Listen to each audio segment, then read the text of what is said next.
Student, स्वागत है आप सबका हमारे YouTube channel education point coaching classes में। तो बच्चों, आज की इस वीडियो में हम करने वाले हैं क्लास 9th की सामाजिक विज्ञान की वर्कशीट नंबर 49। 22 दिसंबर की वर्कशीट है, तो शुरू करते हैं इस वर्कशीट को।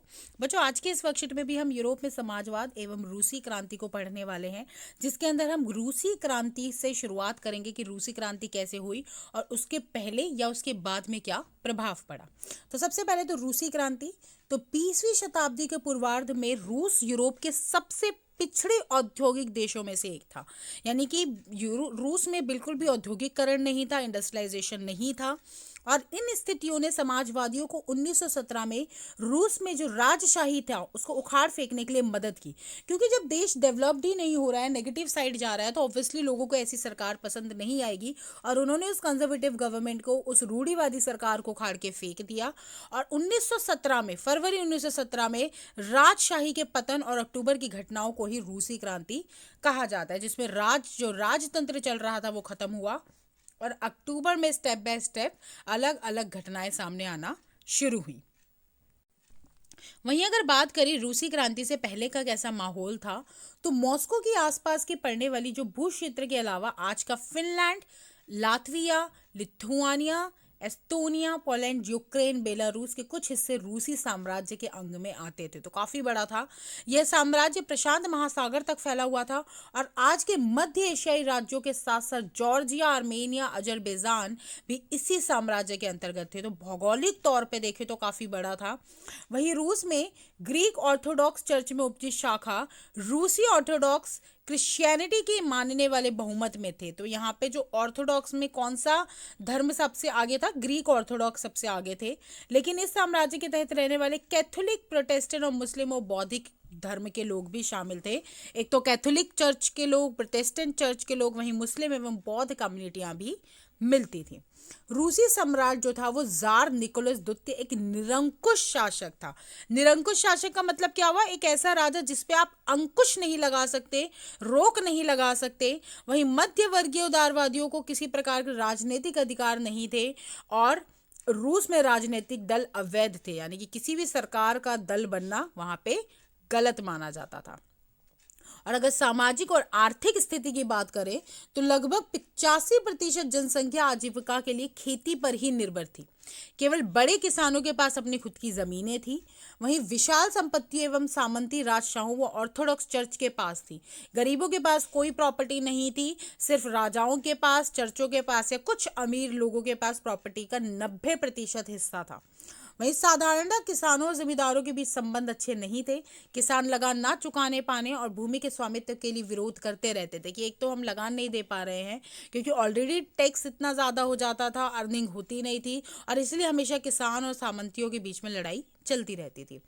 अत्यधिक कठिन भौगोलिक स्थिति के कारण वर्ष में केवल एक ही फसल उगाई जा सकती थी, मगर भौगोलिक स्थिति भी ज़्यादा अच्छी नहीं थी। सेंट पीटर्सबर्ग और मॉस्को प्रमुख औद्योगिक केंद्र थे। यहाँ पर लौह एवं इस्पात उद्योग काफी तेजी से बढ़ रहा था। मजदूरों की स्थिति काफी दयनीय थी, जैसे किसानों की थी वैसी मजदूरों की भी स्थिति खराब थी। लंबे समय तक काम उन्हें करना पड़ता था। काफी दूर मतलब गांव से जुड़े थे, लेकिन जो फसलों की कटाई के समय अपने गांव में आ जाते थे। यहाँ के किसान समय समय पर पारंपरिक रूप से सारी जमीनों को अपने कम्यून यानी कि मीर को सौंप देते थे और सामूहिक खेती किया करते थे। तो सामूहिककरण की जो क्रांति थी वो शुरू हुई थी यहाँ पर।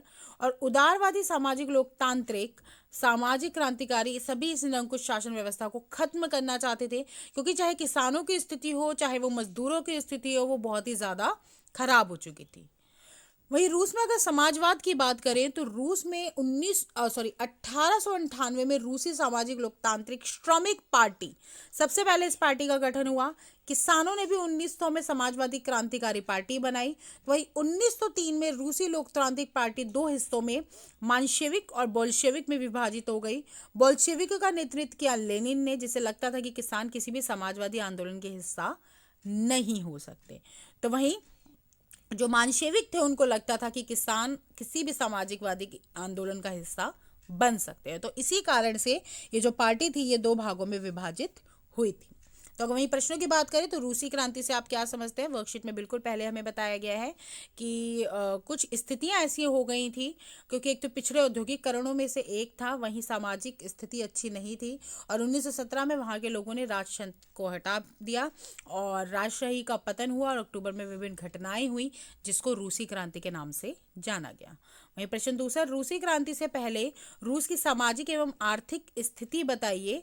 तो ये हमारी पूरी की पूरी सामाजिक एवं आर्थिक स्थिति है रूस से पहले, कि वहाँ पे 85% जो लोग थे वो खेती बाड़ी में लगे हुए थे, लेकिन उनके पास खुद की ज़मीन नहीं थी। सामंतों और राजशाही ऑर्थोडॉक्स का बोलबाला था, ज़्यादातर ज़मीन पर उनका हक था। किसानों और ज़मींदारों के मध्य लड़ाई होती थी। भौगोलिक स्थिति अच्छी नहीं थी। औद्योगिकरण उतने अच्छे लेवल पर नहीं फैला हुआ था, और वहीं सामूहिककरण की खेती की जाती थी। तो आप इनमें से कोई भी मिनिमम 5 पॉइंट्स अपने आंसर में डाल सकते हो।